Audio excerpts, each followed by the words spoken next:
Ce message vous est présenté par l'Assemblée chrétienne Le Tabernacle. www.letabernacle.net. C'est un sujet que, il me semble, j'ai pas abordé du tout dans ma vie de serviteur. C'est un sujet que j'ai jamais prêché ni enseigné. J'ai dû le dire sur d'autres formes, mais pas comme ça. Alors, j'avais reçu ce passage du Seigneur, c'est Jean 15. Jean 15, l'évangile de Jean, chapitre 15. Et je me suis dit, mais pourquoi Jean 15? Et si tu veux que je prêche ou j'enchaîne sur Jean 15, alors bon, donne-moi quelques signes.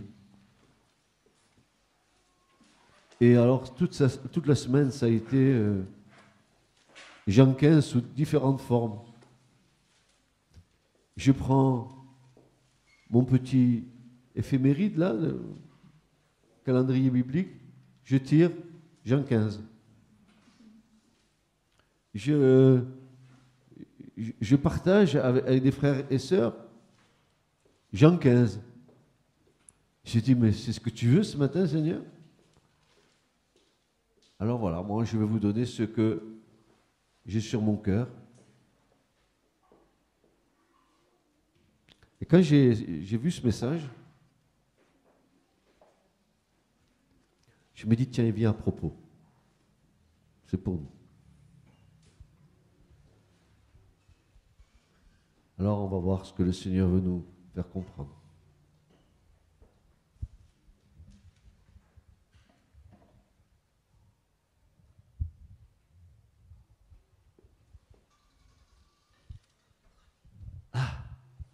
Verset 1.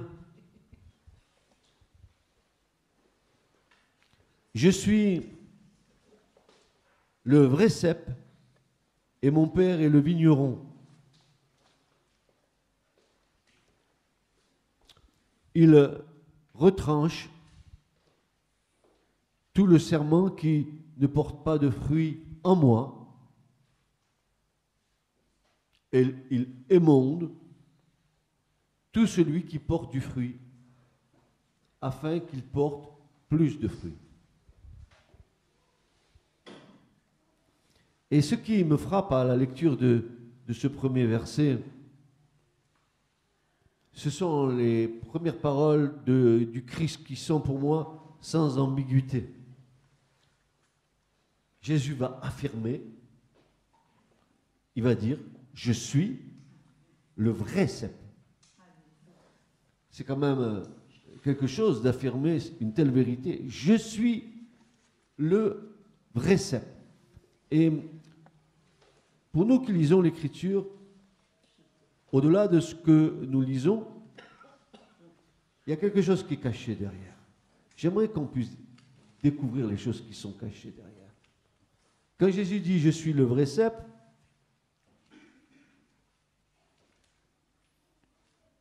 il dit « Je suis ». Oh, c'est pas le verbe être au présent. Je suis, tu es, il est, nous sommes, vous êtes. Non, non, non, non, non, non. Quand Jésus dit « Je suis », il dit « Je suis celui qui suis ». Il se donne le nom de l'Éternel. Ego est mis en grec. Aimi, je suis. C'est le verbe être. Mais il dit ego, c'est moi, je suis le vrai cep. Ayez, Asher, ayez, je suis celui qui suis.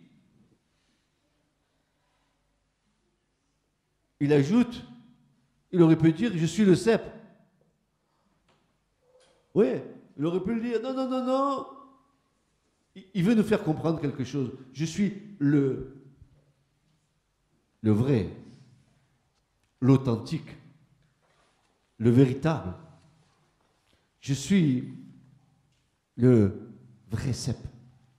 Et le mot vrai ici, qui est dans le texte, intéressant en l'écriture, très intéressant pour celui qui veut chercher.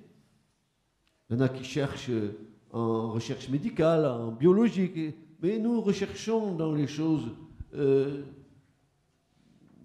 qui sont éternelles. On veut toucher à l'éternité. Parce que là, il y a une vérité. Quand Jésus dit le vrai cep, il veut nous dire ce qui n'a pas seulement le nom et la ressemblance du cep, mais qui a la réelle nature, correspondant à un nom qui n'a pas seulement que la ressemblance du nom, mais qui est la vérité. Quand Jésus dit « Je suis le vrai cep », il dit « Je suis l'authentique, le réel, l'éternel cep. Je suis tout ce qu'on peut trouver dans « je suis ».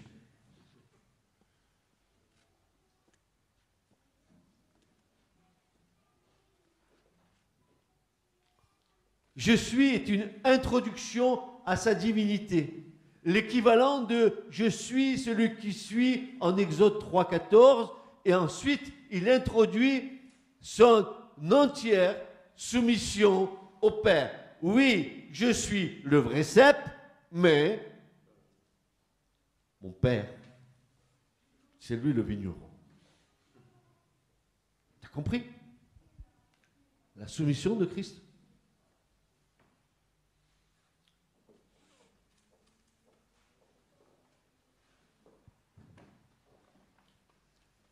Le Père est le propriétaire de la vigne. C'est bien ça, il est le vigneron.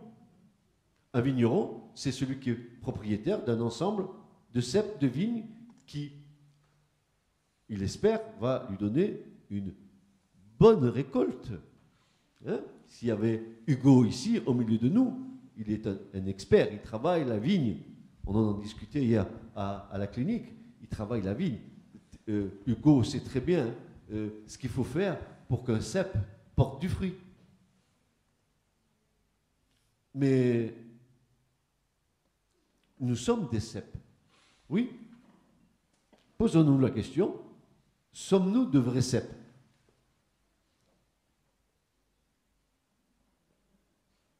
Parce que tout à l'heure, nous devons bien constater si nous portons du fruit ou pas. Comment le Seigneur va se prendre avec nous pour qu'à un moment donné, le fruit apparaisse. Mais Dieu ne se contente pas de fruits, de petits fruits. Tu as 2 ou 3 grains de raisin. Non, il en veut plus pour toi. Tu sais, la belle grappe. Ma femme aime le raisin.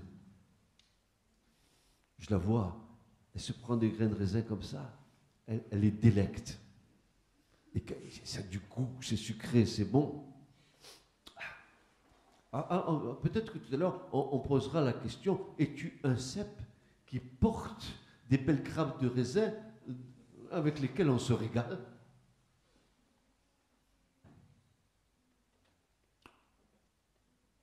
En vérité, le vrai cep porte du fruit par le moyen de vrais disciples.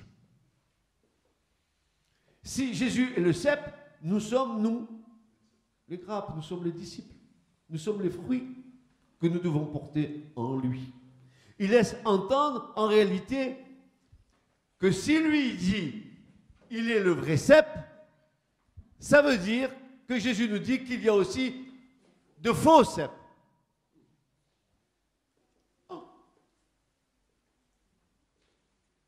Je suis le vrai cep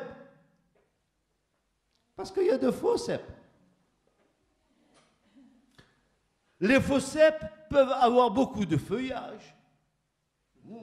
Si ton feuillage se rapporte à ton ramage, tu es le phénix des hôtes de ces bois, dit-il. Le renard en corbeau, qui ne se sentant plus de joie,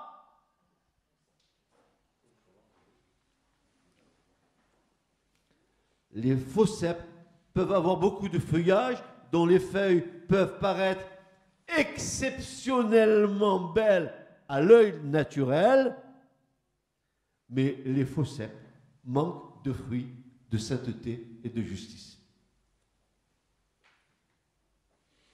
Ils ont l'apparence, ils peuvent avoir le reflet de grains de raisin portant un bon jus. Manque de peau, tu croques, c'est amer. Seul le vrai cep peut donner ces attributs essentiels de la vie spirituelle et amener les serments à porter le vrai fruit de l'esprit, qui est l'amour, qui est la joie, qui est la paix, qui est la patience, la bonté, puis la bénignité, la fidélité, la douceur, la tempérance. Quelle est belle cette grappe. Et si je croquais un de tes grains de raisin, quel goût aurait-il? Ou si tu croquais un de mes grains de raisin, quel goût aurait-il? Plus la vigne est exposée au soleil, plus le maître a arrosé sa vigne, et plus les grappes vont porter des grains remplis de jus, de sucre, de telle façon que quand tu prendras une grappe de raisin, tu vas te régaler.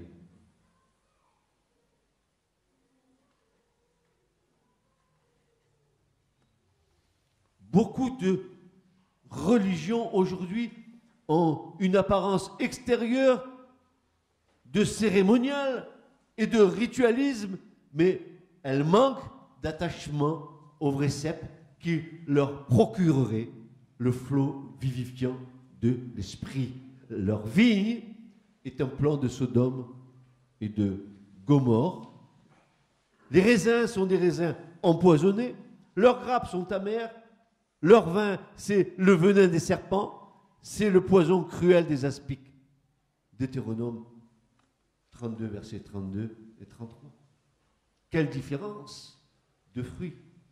Cueille-t-on des raisins sur des épines, frères et sœurs, ou des figues sur des chardons?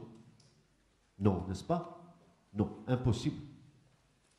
Il faut que le grain de raisin il soit dans la nature du cep. Non, il n'y a qu'un seul cep qui peut produire le vrai fruit, et ni le fruit, ni l'attachement à ce cep ne peuvent être contrefaits.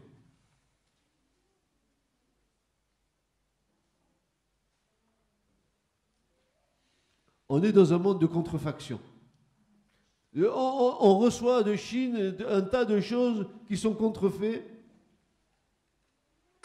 Ils imitent les vraies marques, mais ce n'est pas les marques véritables. C'est des choses qui sont contrefaites. Tu peux avoir l'air de quelqu'un qui porte des grains de raisin qui ont l'air d'être bons. L'air. C'est pour ça, frères et sœurs, que jamais de la vie, n'est-ce pas, on peut reconnaître un enfant de Dieu pour le fait qu'il est dans une église. On peut reconnaître un enfant de Dieu aux fruits qu'il porte. Pas à ce qu'il dit, mais à ce qu'il est.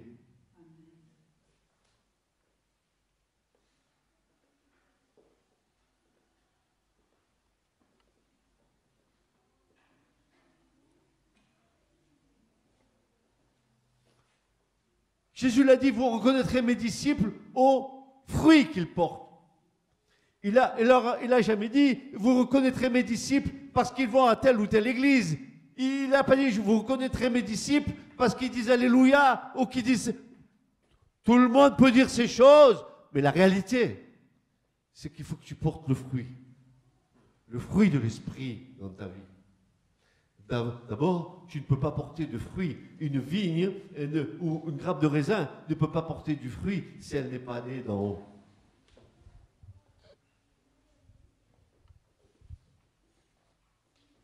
Ce qui est né de l'esprit est esprit, ce qui est né de la chair est chair, dira Jésus. Il faut que vous naissiez d'en haut, et pour que tu aies la naissance d'en haut, il faut que le Père t'ait attiré à Christ par le Saint-Esprit, que tu naisses de nouveau et que tu commences à porter des fruits à la gloire de Dieu. C'est pour ça que tu ne te laisseras jamais tromper par des gens qui te disent être des chrétiens et qui ne le sont pas, qui se réclament d'église, qui se réclament de religion, qui se réclament d'un tas de choses, mais qui ne portent aucun fruit dans leur vie.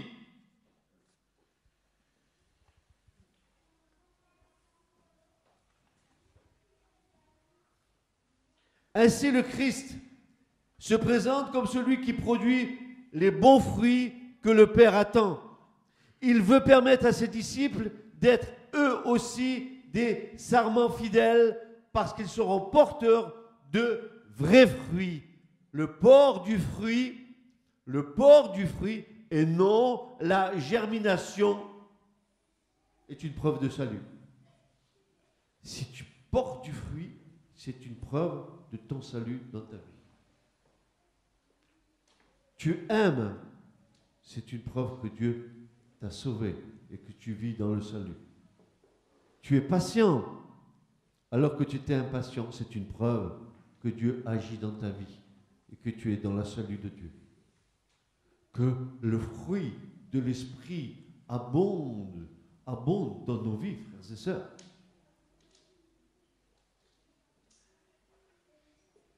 Mais ce n'est pas fini. Jésus dit, je suis le vrai cep. Mais il faut que nous soyons conformes à son image, n'est-ce pas? Oui ou non? Est-ce que vous dormez ce matin? Excusez-moi, mais je suis en train de vous dire des choses qu'il va falloir que nous réalisions ensemble.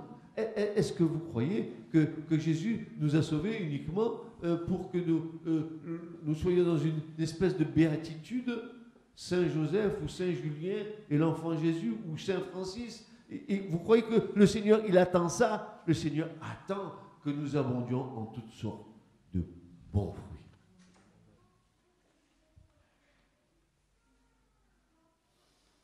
Alors, quelques sarments, frères et sœurs, dans la vigne du Seigneur, peuvent être fructueux. Et d'autres peuvent être tout à fait stériles. Vous savez pourquoi? C'est selon le degré d'attachement entre le sarment et le cep. Plus tu es attaché au cep, et plus tu seras fructueux. Moins tu es attaché au cep, et plus tu as la chance d'être stérile. Tu as compris pourquoi le vieux pasteur, il te dit, il faut que tu aies une communion avec Dieu, il faut que tu pries, il faut que tu lises ta parole.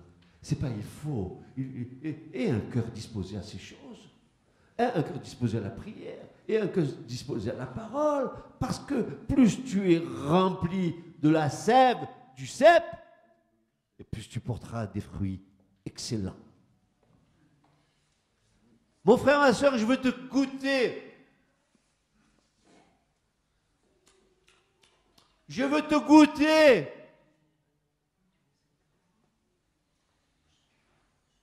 Pas te dégoûter. Te goûter.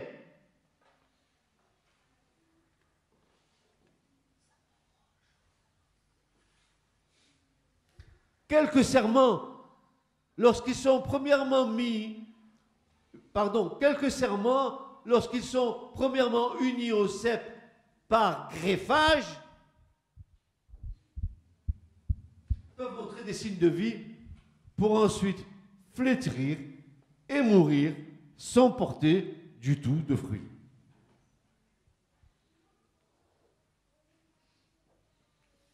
Les meilleurs serments, c'est ceux qui sont nés du cep. Quand tu fais une greffe, tu as l'espoir que la greffe va prendre.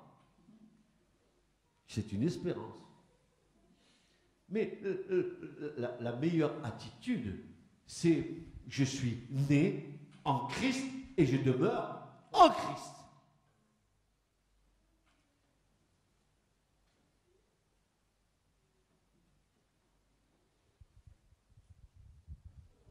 Ainsi, les disciples de Christ seront spirituellement fructueux parce qu'ils sont de manière vitale attachés au cep et tirent leur force de leur Dieu. Mon frère, je vais te goûter, ma soeur, parce que tu es plein de jus. Tu as une de ces saveurs. Quand je suis près de toi, je sens la bonne odeur, je sens l'odeur. Tu n'as jamais goûté, tu n'as jamais senti une grappe de raisin remplie de raisins, remplie de plein de jus, de fruits bons. Tu sens, il y a une odeur.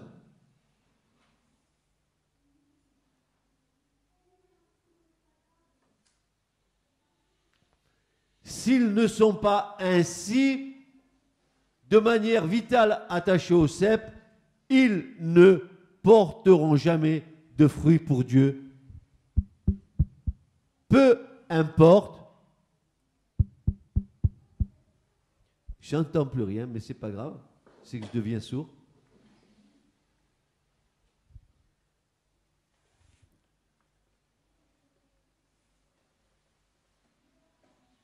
Peu importe comment ils peuvent être extérieurement avantageux, leur attachement n'est que superficiel. Ils ne tirent ni vie ni force de Dieu. Jésus a dit, mais en dehors de moi, vous ne pouvez rien faire. Absolument rien.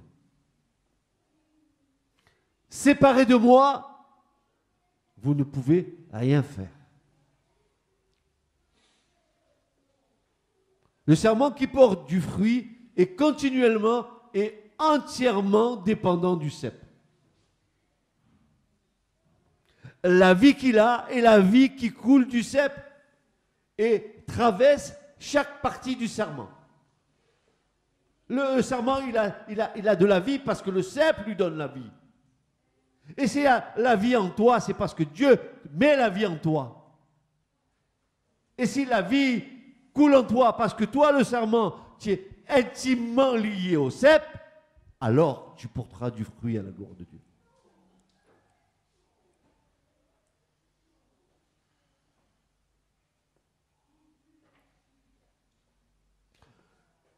Je vous en conjure, restez attachés à Christ. Ne vous séparez pas de lui à un seul instant. Dès que tu te sépares de lui, tu te sépares de la vie qui coule de lui.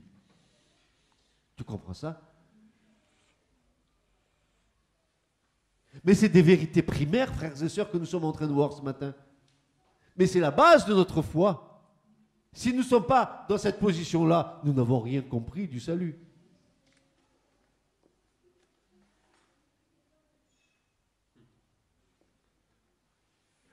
Le serment qui porte du fruit est continuellement et entièrement dépendant du cep.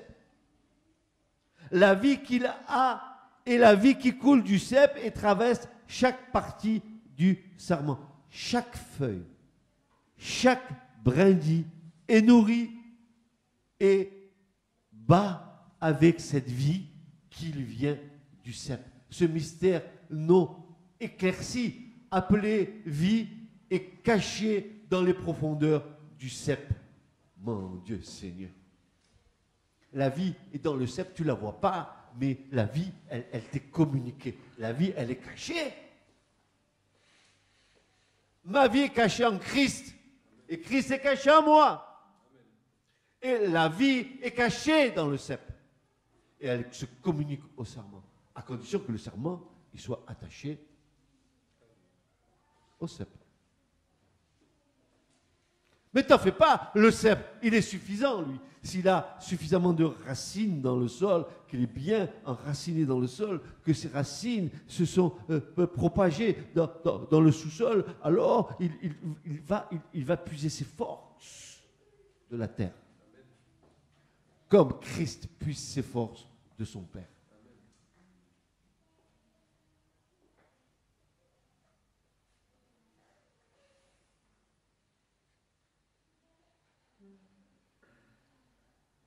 Ce mystère non éclairci, appelé vie, est caché dans les profondeurs de ce cep, et nous avons vu et connu de nous-mêmes que, à moins que le serment ne lui soit de manière vitale attaché, il n'y aura pas de fruit. Le Seigneur fait différence, écoutez bien, le Seigneur il fait différence entre ceux qui disent le connaître, il les connaît selon qu'ils portent pas de fruit, selon qu'ils portent du fruit, ou selon qu'ils portent plus de fruits. Il les connaît tous. Et tu ne peux pas le tromper.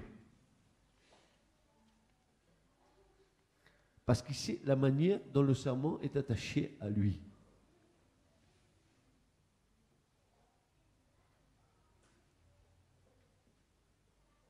Entre le cep et les serments, il y a une relation qu'aucune compétence ou science humaine ne peut produire. Écoutez-moi bien ça. Écoutez, ça, c'est pour ceux qui ont déjà bourlingué dans les églises, n'est-ce pas, et qui ont déjà un vécu dans la foi. Dans les organisations religieuses, les hommes peuvent établir un système et avoir leurs anciens, leurs diacres et les divers conseils, et puis créer un statut, élaborer des lois pour gouverner leur assemblée, mais aucun de ceux-ci ne m'amène d'attachement au cep. Je peux faire tout ce que je veux dans l'église, établir une église avec... Mais tout ça, c'est que des fondements d'organisation humaine, ça ne m'amène pas à m'attacher au cep. C'est ni plus ni moins. Vous savez qu'on a tendance dans les églises d'essayer de produire une organisation interne qui ressemble étrangement à celle du monde. Alors, on baptise anciens les DRH, les directeurs des ressources humaines, on transforme les choses et puis on organise l'église comme ça. On se rassure, n'est-ce pas? Bien sûr, on a une organisation, hein. C'est bien, c'est bon, l'organisation c'est bon. Mais moi, je cherche dans l'écriture comment Jésus il a fait pour organiser d'abord les 12, après les 70, après les 120. Je vois nulle part, n'est-ce pas, des statuts élaborés par le Christ. Vous savez ce que le Seigneur faisait? Il allait devant, il allait, avant que les disciples aillent évangéliser dans les villages, etc., lui, il les précédait d'abord, il ouvrait le chemin spirituel, après les envoyer, parce qu'il savait que maintenant, c'était bon pour eux d'y aller. Il avait, lui, fait le boulot. Je répète, dans les organisations religieuses, les hommes peuvent établir un système et avoir leurs anciens, leurs diacres et leurs divers conseils, et puis créer un statut, élaborer des lois pour gouverner leur assemblée, mais aucun de ceux-ci n'amène d'attachement au cep. Mais combien merveilleux est le plan de Dieu, car nous voyons que la simple repentance, la pieuse tristesse pour le péché et la foi en le sang répandu de Jésus-Christ attacheront toute âme au vrai salut. Pas à l'organisation religieuse. Nada de nada. Rien. Seul Jésus peut t'attacher à lui.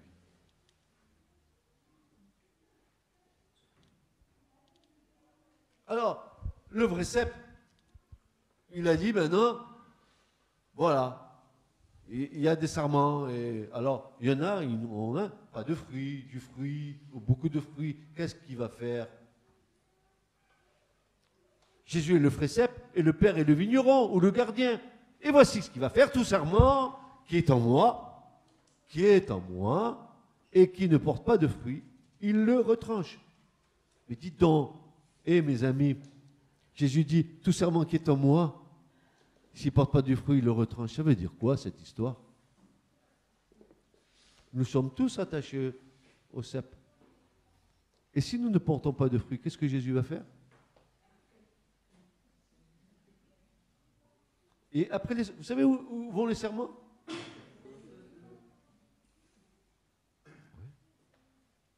Oui. On ne n'est pas chrétien on devient enfant de Dieu par l'Esprit de Dieu.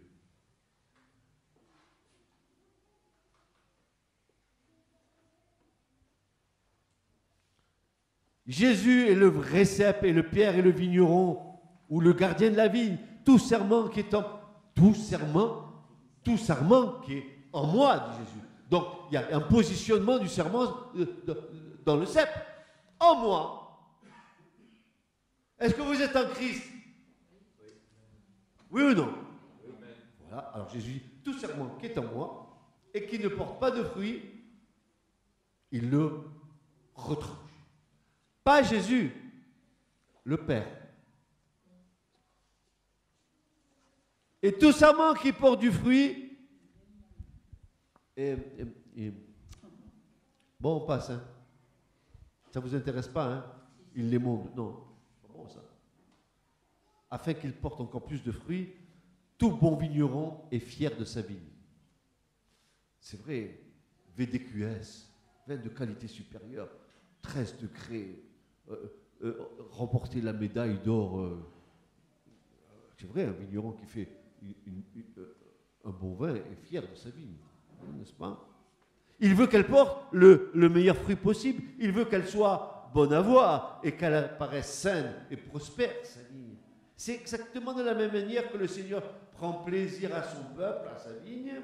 Il veut non seulement qu'elle porte du fruit, mais encore qu'elle porte beaucoup de fruits et le meilleur fruit possible.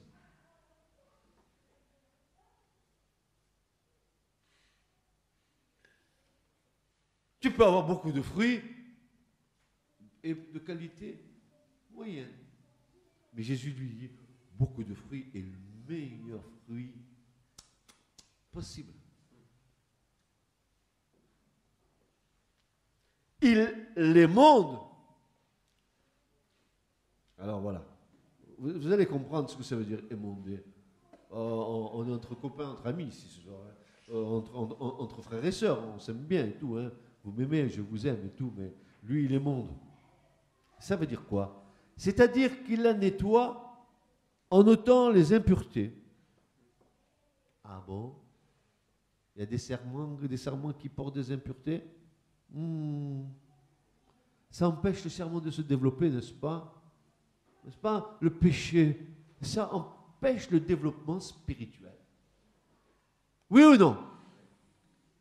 Le péché est un frein à la croissance.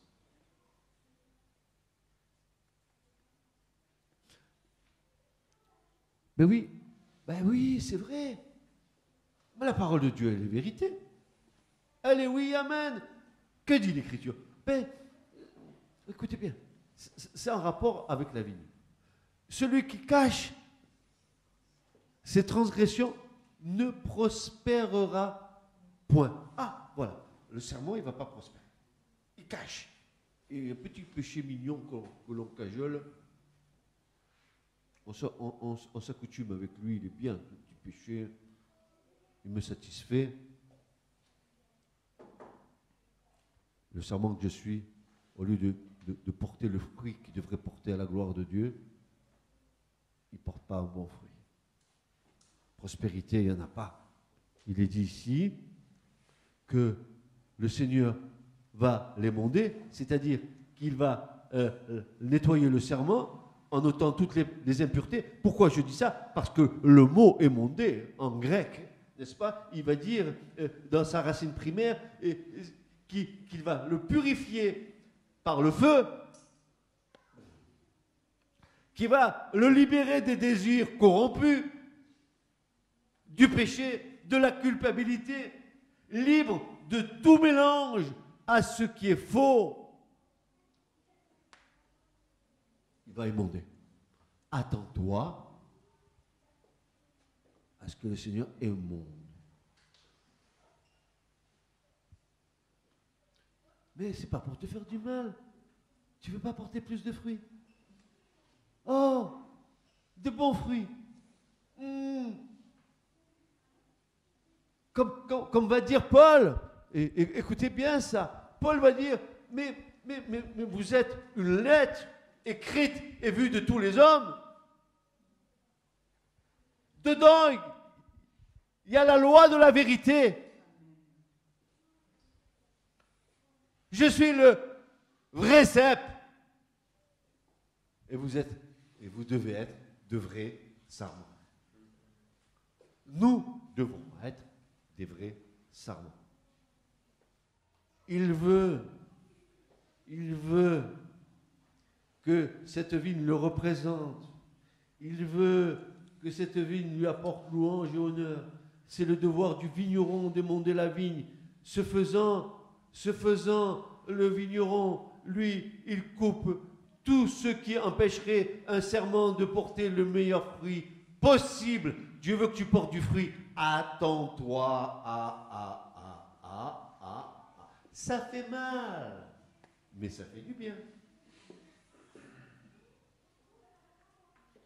Sur le moment, ça fait mal, mais à la fin, ça fait du bien.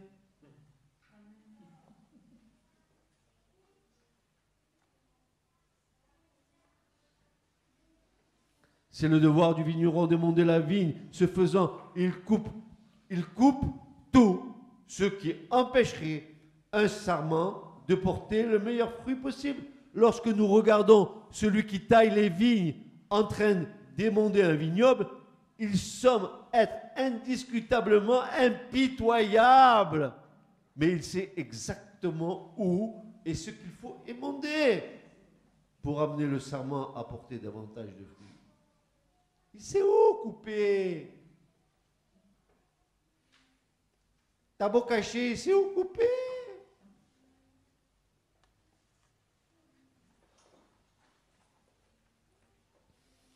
Alors maintenant, écoutez bien. La souffrance, l'épreuve, ont un but dans la vie des croyants. Elles optimisent le port de fruits.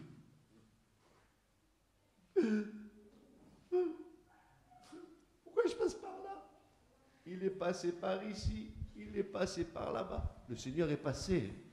Et quand il passe, et que toi passes par l'épreuve, et que tu te sens minable, sans force, que tu dis mais pourquoi je passe par cette épreuve? Pourquoi je passe par là? Pourquoi je suis sans force? Autant où nous étions sans force, Dieu nous a donné Christ. Amen. Et autant où tu es sans force, là, Dieu va te donner encore Christ. Parce que quand tu vas sortir de ton épreuve, va jaillir un petit fruit à la gloire de Dieu. La souffrance, l'épreuve ont un but dans la vie des croyants. Elles optimisent le fruit, exposent la fausseté et nous maintiennent dans la dépendance de Dieu. Alors vous comprenez que nous ne pouvons pas esquiver ou tenter d'échapper à la souffrance de l'épreuve. Parce que l'Écriture nous déclare, par la bouche de nos frères dans la foi, comme l'apôtre Paul et Pierre, Paul va nous dire, nous sommes héritiers de Dieu et co-héritiers de Christ, toutefois, si nous souffrons avec lui, afin d'être glorifiés avec lui. Ça, c'est Romains, chapitre 8 et verset 17. Quant à Pierre, dans 1 Pierre 4 et verset 12 à 16, il va nous dire ceci. Mes bien-aimés, ne trouvez-vous pas étrange le feu ardent qui est au milieu de vous, qui est venu sur vous pour votre épreuve, comme s'il vous arrivait quelque chose d'extraordinaire. Ah, qu'est-ce qui m'arrive aujourd'hui, oh Seigneur? Qu'est-ce que je t'ai fait pour que je passe par l'épreuve? Seigneur, pourquoi? Eh bien, Pierre va dire, mais comme si vous arrivait quelque chose d'étrange. Pourquoi vous vous étonnez? Mais en tant que vous avez part aux souffrances de Christ, pleurez. Ah non. Réjouissez-vous. Afin qu'aussi, à la révélation de sa gloire, vous vous réjouissiez avec transport. si vous êtes insulté,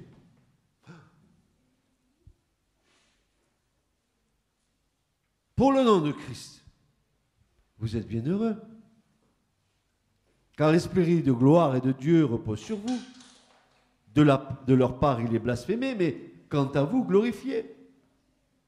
Mais que nul de vous ne souffre comme meurtrier, ou voleur, ou comme faisant le mal, ou s'ingérant dans les affaires d'autrui. Mais si quelqu'un souffre comme chrétien, qu'il n'en ait pas de honte, mais qu'il glorifie Dieu en ce nom. La souffrance et l'épreuve, c'est inhérent à la croissance. Tu ne peux pas croître sans épreuve et sans souffrance. Parce que tu comprends bien, le problème du Saint-Esprit avec nous, c'est notre obstination, c'est notre désobéissance. C'est notre façon même de vouloir interpréter la parole de Dieu quand ça nous arrange. Il faut bien que Dieu il ait un moyen avec nous pour que notre désobéissance parvienne à l'obéissance, afin que toute désobéissance soit amenée à l'obéissance de Christ, dit Paul dans les Corinthiens. Il faut bien qu'avec des bonnes d'âne que nous sommes, têtus, entêtés, que Dieu ait un moyen pour nous faire admettre les choses du royaume.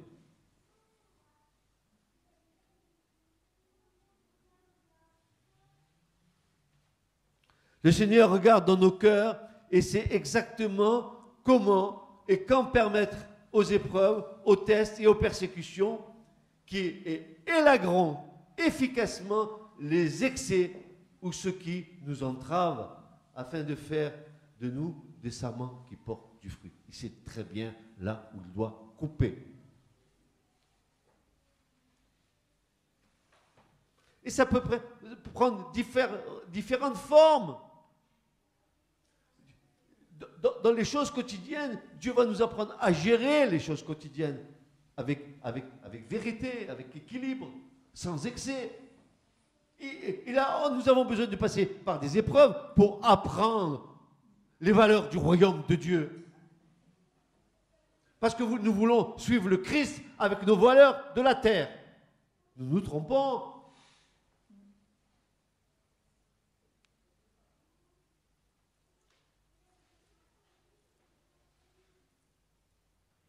Alors, tu comprends, mon frère, ma soeur, la dépendance que nous avons du cep. Et que Jésus va dire, dans Matthieu, va dire, ça me vient à l'esprit parce que je suis obligé de le dire, quand le Seigneur me parle comme ça, ne vous inquiétez pas, ni pour le manger, ni pour le boire, ni pour le vêtement, ni pour rien du tout. Tu vas ajouter quelques coudées à ta vie, à tes craintes, à tes peurs, mais Jésus va dire, cherchez premièrement le royaume de Dieu et sa justice et tout vous sera donné par-dessus. Mais si tu n'es pas dans cet état d'esprit, tu vas passer par l'épreuve. Il faut que tu fasses confiance au Seigneur. Ou il est Seigneur ou il n'est pas Seigneur, dites-moi. Est-ce qu'il est Dieu ou pas Dieu? Est-ce qu'il est Christ ou pas Christ?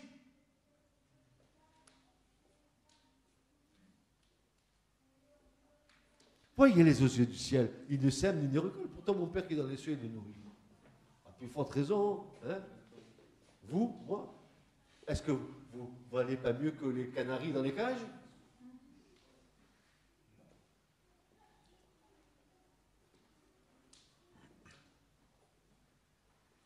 Celui qui se confie dans le Seigneur, le sarment qui porte du fruit et qui est dans le Seigneur, il ne s'inquiète de rien.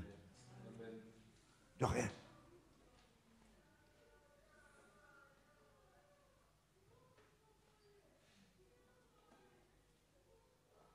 Jésus a dit, sans moi, vous ne pouvez rien faire. Ceci montre clairement qu'à moins que quelqu'un ne demeure en Christ, à moins que quelqu'un ne demeure en Christ, écoutez bien ça, toutes ses bonnes œuvres, sa charité et son adoration ne vaudront rien.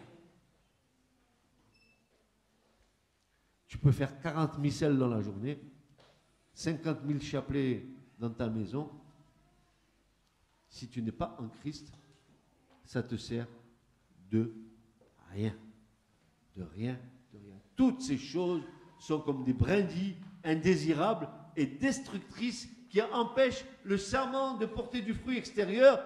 Nous ne devons jamais oublier, vous et moi, que le Seigneur regarde au cœur et non pas à l'apparence. Ça a l'air du Canada Dry, ça a la même couleur que la Canada Dry, mais quand je le goûte, c'est pas du Canada Dry. C'est de la piquette.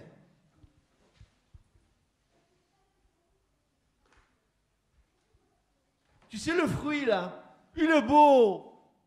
Belle orange, magnifique.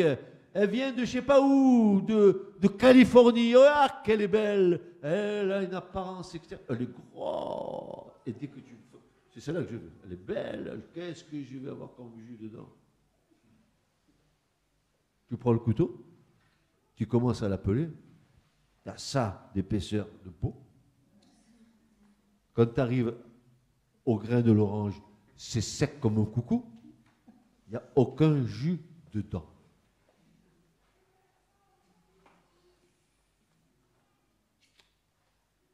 Alors, est-ce que nous sommes comme ça? Apparence, oh, c'est moi,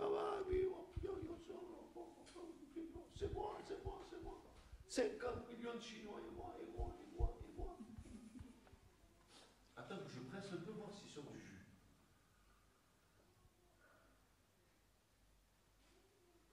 Non mais attendez, hein, là, ça c'est des choses qui sont très sérieuses, parce que vous comprenez bien que Jésus a dit, si ça n'apporte pas de fruit en moi, je coupe et je jette tout. Mais vous vous rendez compte ce que ça veut dire? Ça veut dire que tu peux avoir le salut. Ah, on va revenir à ça. On va revenir à cette chose-là. Vous allez comprendre qu'on peut être en danger de mort. Oui, vous allez voir. Les serments, il les coupe, mais il va les jeter dehors. Afuera. C'est un terme espagnol qui veut dire dehors. Il connaît nos besoins réels. Et si nous désirons rester entre ses mains et sous sa direction, il nous rendra parfaits selon que sa sagesse infinie dictera comme étant le meilleur pour nous et pour notre efficacité dans son service. Nous devons toujours dépendre de lui.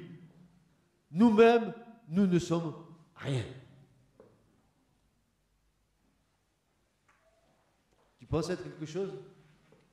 Qui pense être quelque chose au milieu de nous? Eh bien, je vais te dire une bonne chose, tu n'es rien sans le Christ. Rien. C'est en lui et en lui seul que nous pouvons porter du fruit. Si nous demeurons dans son amour et si nous gardons ses commandements, notre disposition naturelle sera de porter du fruit. Plus nous portons de fruits, plus grande sera notre joie le jour où il viendra recevoir les siens. Tu rentreras dans le royaume plein de fruits. Tu sais, un jour le Seigneur m'a montré j'ai eu... moi, j'aime pas parler de vision, de tout ça. Je suis un petit peu... avec tout ça, je suis très, très prudent. Mais j'ai eu comme une image où je voyais un sacrificateur qui, pour la fête des prémices, c'est-à-dire à Pâques, il venait présenter à l'Éternel les gerbes des premiers fruits de la récolte. Et il les balançait d'avant en arrière et de droite à gauche. Et ça m'a parlé dans mon cœur. J'ai compris que ce sacrificateur, c'était moi, et que je viendrais devant la face de Dieu avec mes bras chargés des prémices des premiers fruits, c'est-à-dire tout ce que, par la grâce de Dieu, Dieu m'a amené à amener dans son royaume. J'allais moi-même présenter toutes ces âmes au Seigneur, ces âmes qui sont sauvées par lui, mais qui ont eu comme intermédiaire ma vie. Voilà. Et c'était une belle image. Donc, est-ce que tu vas venir tes bras chargés, avec des gerbes, chargés des prémices des fruits? où tu vas venir avec un épi sec, te présenter devant le Seigneur.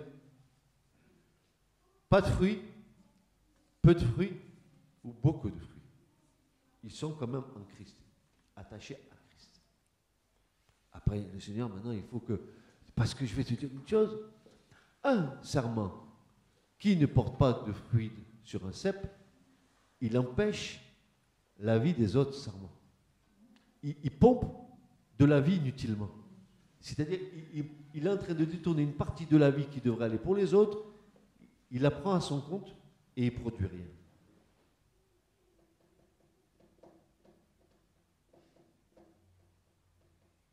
Nous lisons. Si quelqu'un ne demeure pas en moi, il est jeté dehors comme le serment et il sèche. Sèche.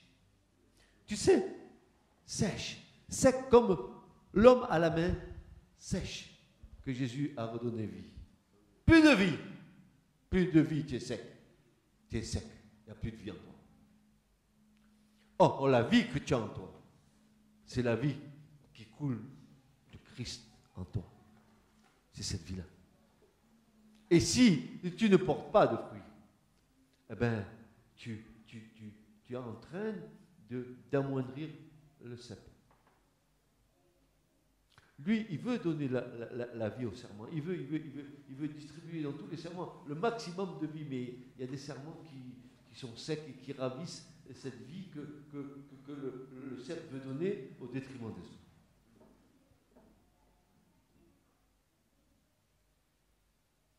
Notre Seigneur, de la manière la plus claire, enseigne ici qu'une personne peut être véritablement et pleinement unie à lui, tout comme une branche à l'arbre qu'il a produite, et cependant, après tout, être coupée et jetée dans le feu. Nous voyons enseigner ici que cela provient d'une séparation ou d'une perte de contact vital. Le résultat est qu'aucun fruit n'est produit pour la gloire de Dieu. Personne ne peut jamais couper d'un arbre une branche qui ne lui avait pas été unie auparavant. Dieu ne peut pas couper un serment qui n'était pas uni à lui auparavant. C'est logique, n'est-ce pas? On est dans la logique de Dieu. Mais nous voyons ici qu'il y a une possibilité d'avoir été une fois unis au cep et être, après tout, coupé et jeté dans le feu pour être brûlé, séparé du peuple de Dieu lui-même et de toutes les gloires. Tu demeurais en lui, mais tu ne portais pas de fruits. Ça pose des questions d'ordre théologique, où on dit, si Jésus t'a donné le salut, tu ne peux pas perdre le salut. Qu'est-ce que je vois ici, moi? Que Jésus nous dit que nous demeurons en lui, mais si nous ne portons pas de fruits, il coupe, il nous jette au feu. Quel feu? Le feu de la géhenne. Quand il est dit qu'il séparera la balle de l'ivraie et qu'il va les entasser pour les jeter au feu, c'est quoi cette histoire?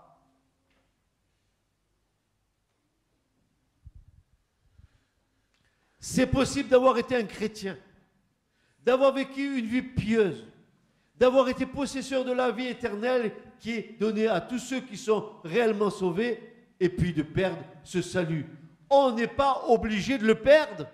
On n'est pas obligé de rester dans un état désespéré si on l'a perdu. Les Écritures abondent d'exemples où ceux qui avaient une fois eu le salut de Dieu et l'avaient perdu furent réintégrés dans la famille de Dieu après avoir fait une prière de repentance qui avait apporté le salut premièrement. Il y a toujours possibilité de revenir à Dieu. Il y a un abondant pardon auprès de Dieu afin que nous soyons, afin qu'il soit craint. Afin qu'il soit craint. Ne dis pas au pécheur qu'il est perdu pour l'éternité. Dis-lui, oui, dans la position où tu es maintenant, oui, tu peux être perdu pour l'éternité.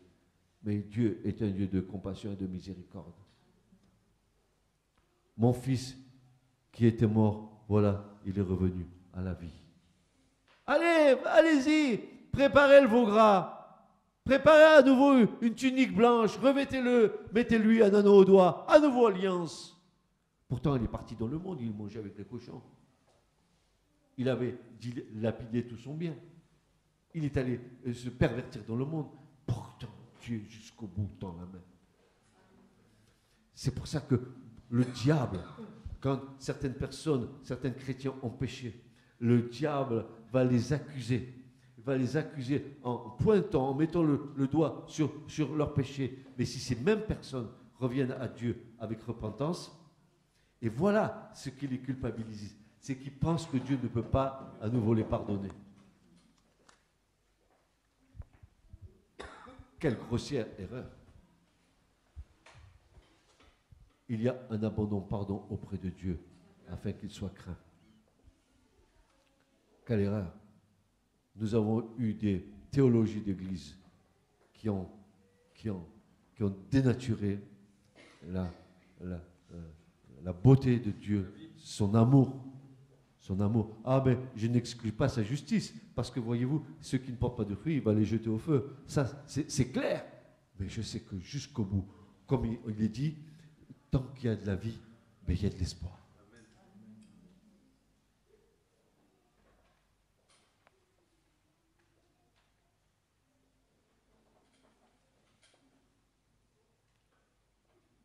Il est vrai qu'un enfant de Dieu ne pratique pas le péché.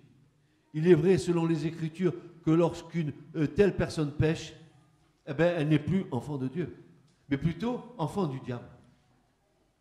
Un soi-disant chrétien qui pêche n'est pas du tout un chrétien, car il porte l'image de son père, mais le père du mensonge, bien sûr, plutôt que d'être un membre de la famille de Dieu. Dieu nous gardera si nous demeurons près de lui.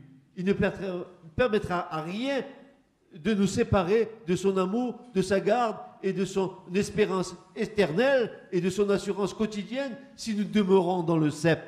Mais si nous péchons volontairement, après avoir reçu une connaissance personnelle de la vérité, et après que la grâce salvatrice de Dieu ait œuvré dans nos cœurs, le sacrifice qui était dans nos cœurs n'y reste plus et nous sommes de nouveau hors de la famille de Dieu.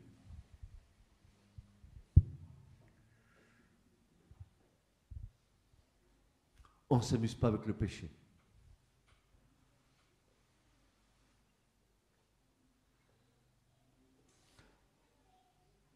On ne foule pas au pied l'œuvre de la croix en nous arrangeant. On ne peut pas faire de telles choses. Nous sommes vus en spectacle des anges. Vous croyez que Dieu ne nous voit pas?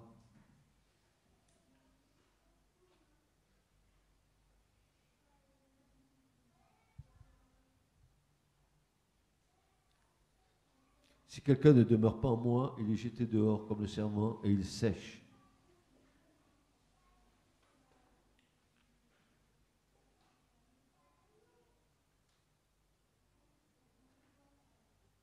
Jésus appela ses disciples ses amis.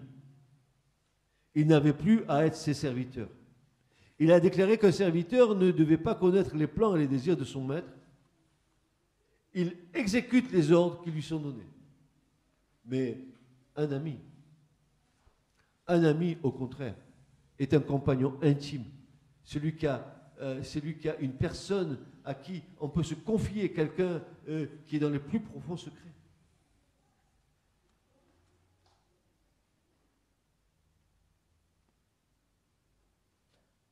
Il y a un amour entre les vrais enfants de Dieu qui les lie pour être un en Christ.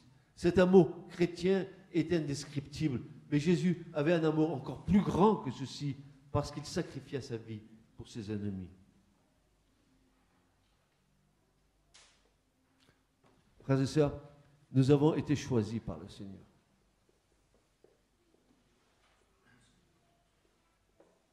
Le choix de Dieu, c'est un choix qui est étonnant parce que ça touche à la préscience de Dieu, à la prédestination de Dieu, ça touche aux choses qui sont éternelles, dans lesquelles nous n'avons aucune part, puisque c'est Dieu qui a décidé ainsi. Mais le choix de Dieu quand même. Pourquoi tu as été choisi, mon frère? Dis-moi. Parce qu'il m'avait prédestiné. Voilà. Donc tu rentres dans les choses éternelles. La prédestination, c'est quelque chose que Dieu, n'est-ce pas, dans son grand amour, il nous a choisis. Quels ont été les critères de son choix? Moi, je ne les connais pas, mais je sais que Dieu nous a choisis.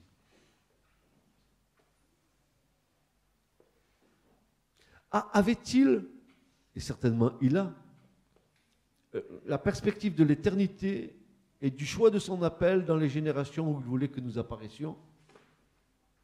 Et ça, c'est certain que c'est comme ça. Et dans son amour éternel, infini, il avait prédestiné tous les hommes au salut.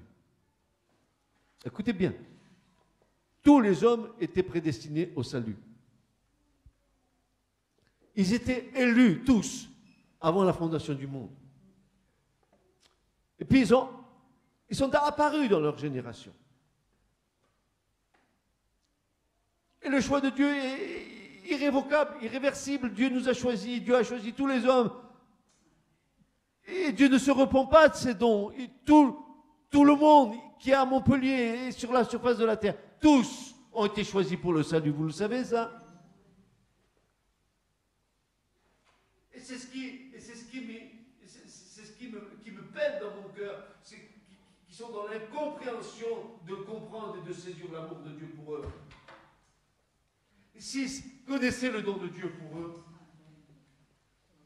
que Dieu les veut tous pour son royaume, pour le salut, qui veut les réintroduire dans la position de l'Éden.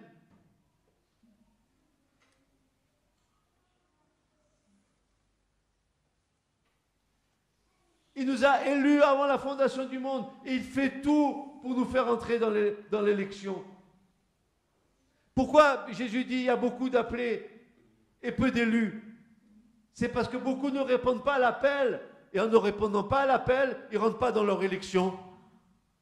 Et ils sont perdus.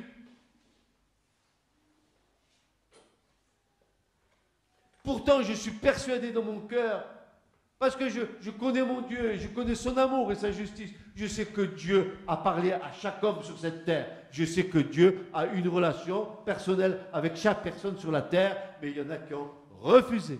Ils n'ont pas voulu entendre. Paul dit, ils sont inexcusables.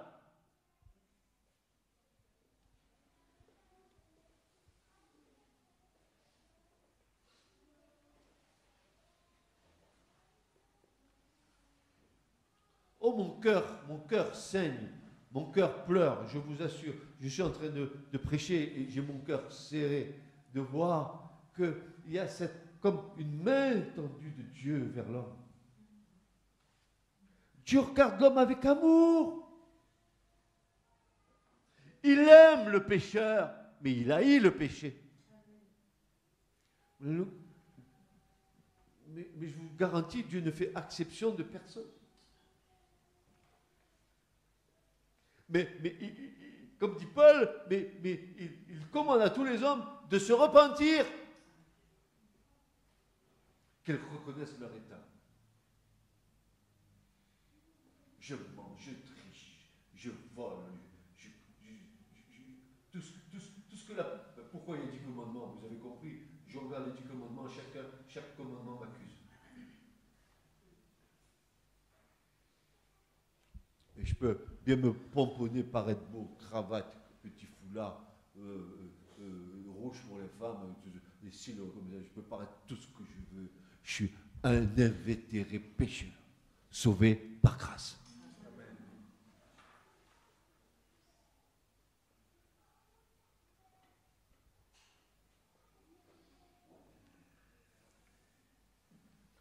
Jésus dit à ses disciples qui ne les avaient pas choisis lorsqu'ils avaient répondu à son appel et avaient commencé à le suivre, plutôt il les avait choisis et leur avait ordonné, donc c'est à nous, d'aller et porter du fruit. Ils devraient être ses témoins. Et ceci s'applique à nous aussi. Puis Jésus ajouta que si le monde les haïssait, il ne devait pas être bouleversé, car il l'avait haï lui-même premièrement. Il dit que s'ils étaient persécutés, il pouvait se rappeler qu'il avait été persécuté avant eux. Il savait que ce serait une consolation pour eux de savoir, lorsque les persécutions allaient surgir, qu'il était en droit, qu'il était dans le droit chemin parce qu'ils étaient dans la voie sur laquelle Jésus avait marché. Le résultat de tout cela, c'est qu'au travers des persécutions, ils pouvaient savoir qu'ils étaient toujours attachés au vrai cep.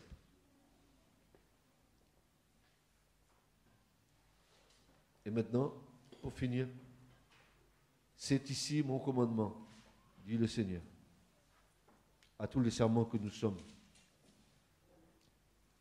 Si nous portons peu de fruits, laissons le Seigneur nous émonder. Si nous portons un peu de fruits, laissons-le encore travailler nos vies. Si nous portons beaucoup de fruits, 30, 40, ne te contente pas de 40, va vers les 100, comme le Seigneur le demande. Porte beaucoup de fruits à la gloire de Dieu. Mais voici ce que le Seigneur va rajouter. C'est ici mon commandement. Écoutez bien. Aimez-vous les uns les autres, comme je vous ai aimé. Autant que nous le sachions, ceci était le dernier commandement que Jésus donna à ses disciples avant sa crucifixion. Il fut donné juste avant qu'il n'entrât dans le jardin de Gethsémani pour prier. Du jardin, il alla ensuite à la salle du jugement. Cette dernière scène et les paroles immortelles qui furent dites ont dû avoir une impression sur la pensée de Jean, le bien-aimé disciple. Ce thème de l'amour réciproque fut le grand thème dans les épîtres écrits par lui. À plusieurs reprises, il répéta qu'ils doivent s'aimer les uns les autres. L'un des saints d'autrefois écrit « Ce commandement était si profond, écrit dans le cœur de cet évangéliste Jean, que dans son extrême vieillesse, lorsqu'il se faisait porter par les saints jusque dans les assemblées publiques des croyants, son exhortation constante était « Petits enfants, aimez-vous les uns les autres. » Les disciples, fatigués enfin de la répétition constante de ces mêmes paroles, lui demandèrent pourquoi il disait constamment la même chose. Parce que, disait-il, c'est le commandement du Seigneur et son observation seule est suffisante. Cet amour n'a pas son origine dans les serments, mais dans le cep. Le serment doit être infiniment lié au cep pour que la sève du divin amour y coule dans sa plénitude. À ceci, tous reconnaîtront que vous êtes mes disciples si vous avez de l'amour les uns pour les autres. Et le principal fruit que nous devons porter, c'est l'amour les uns envers les autres.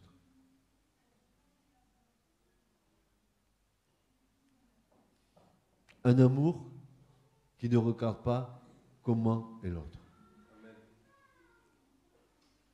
Un amour désintéressé, un amour porteur d'affection, un amour qui tend la main, un amour qui ne critique pas, en fait, un vrai amour.